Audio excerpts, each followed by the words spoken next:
Kabar baik, Jokowi dan Xi Jinping bergandengan tangan lawan COVID-19, ditulis oleh Manuel Mawengkang di sewo.com. Tiongkok bukan tipe pendendam, meski negaranya kerap kali dijadikan bahan buli di Indonesia, mereka tetap mengulurkan tangannya untuk menolong negara Indonesia.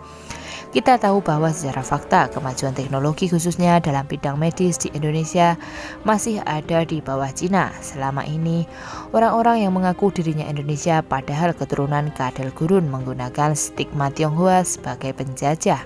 Padahal apa yang menjadi fakta sama sekali tidak demikian.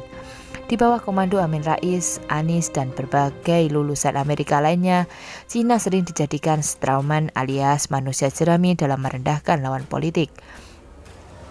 Amin Rais sering menyematkan lawan politiknya sebagai Cina. Sentimen anti-Cina digaungkan terus-menerus, bahkan melihat dari awal gerakan politiknya yang begitu jahat dari tahun 1998. Etnis Tionghoa di Indonesia dihajar habis oleh Amin Rais, sampai-sampai saya dengan mata kepala sendiri melihat di berbagai ruko dituliskan besar-besar dengan spray paint milik pribumi. Memangnya pribumi yang seperti apa? Teman saya yang merupakan suku Tionghoa yang kakeknya, buyutnya, sampai engkong buyutnya di Indonesia pun jadi sasaran buli. Dengan kalimat-kalimat rasis, jokin Cina loh, dan sebagainya, mereka dikerjain, mereka dianggap penjajah. Padahal kalau mau dikata, perbedaan antara teman saya dengan saya hanya warna kulit, cara pikir, dan sedikit tentang kecerdasan. Harus diakui mereka adalah pekerja keras. Ketika kami bermain-main, mereka sibuk belajar. Fokus mereka cukup tinggi, mereka tidak bermasalah ada di posisi apa saja. Yang pasti harus berikan yang terbaik karena mereka harus membahagiakan orang tua mereka. Tapi karena politisi busuk yang merasa Cina menjajah Indonesia, mereka pun mendiskreditkan. Sebetulnya bukan dari tahun 1998. Isu anti-Cina sudah digaungkan pada tahun 1965. Cina difitnah PKI. Kan lucu, kira-kira itu latar belakangnya. Akan tetapi apa yang menjadi respon dari Tiongkok terhadap Indonesia dengan sejarah divide et impere-nya yang begitu mendiskreditkan Cina, sampai-sampai menyematkan status Cina ke Jokowi? Responnya tidak banyak. Biasanya orang yang ada di posisi yang lebih tinggi lebih menganggap hal tersebut hanyalah upaya pecah belah yang tidak perlu direspon terlalu banyak. Saat ini seluruh dunia sedang bersatu padu melawan COVID-19 kecuali Abbas yang getar-getar itu dan pengikutnya yang ingin gugat Jokowi karena COVID gak jelas. Seluruh dunia bergandengan tangan untuk melawan COVID. Kabar baik, Xi Jinping sebagai Presiden RRT menelpon Presiden Joko Widodo dan menawarkan bantuan. Bagi saya ini adalah momen emas dalam mempertontonkan bahwa Indonesia adalah sahabat bagi semua negara. Cina dan Indonesia terlepas dari sejarahnya yang agak pelik dan kelam, bisa move on. Semoga saja dengan bantuan ini Indonesia bisa menghadapi COVID-19 dengan lebih baik. Jokowi dan Xi Jinping saling bergandengan tangan untuk melawan COVID. Dalam hal ini kerjasama memang mutlak dibutuhkan.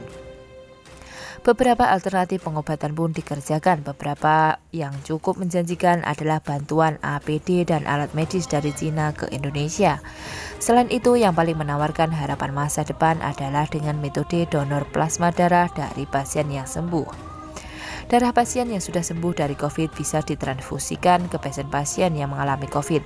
Mengapa? Karena di dalam darah ada sel di kategori sel ada memori sel yang memiliki kemampuan dan memori untuk melawan virus COVID-19.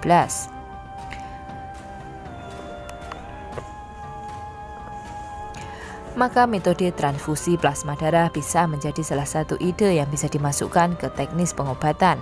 Lepaskan dulu stigma agama, kita sama-sama ingin melawan COVID-19, bukan? Dengan melawan COVID-19 kita bisa kembali beraktivitas seperti sedia kala. COVID-19 adalah materi yang saya percaya diberikan Tuhan untuk mempersatukan manusia.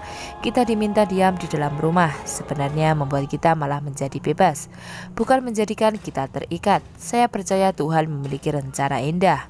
Sembari kita memberikan waktu kepada planet bumi untuk restorasi, kita juga harus merestorasi relasi kita satu sama lain. Antar negara harus saling dukung. Kami percaya dan yakin dengan kegigihan Anda, Indonesia pasti akan mengalahkan wabah COVID-19, kata Xi Jinping. Penyebaran virus ini tidak mengenal batas negara, oleh karena itu kita harus terus bekerja sama menangani penyebaran virus ini, dan saya juga sangat tidak setuju terhadap munculnya stigmatisasi. Upaya stigmatisasi ini sangat tidak bermanfaat di tengah situasi yang sulit ini, ucap Jokowi. Semoga Indonesia bisa menanggulangi COVID. Tuhan beserta kita, tidak ada yang mustahil, bukan? Begitulah kawan-kawan.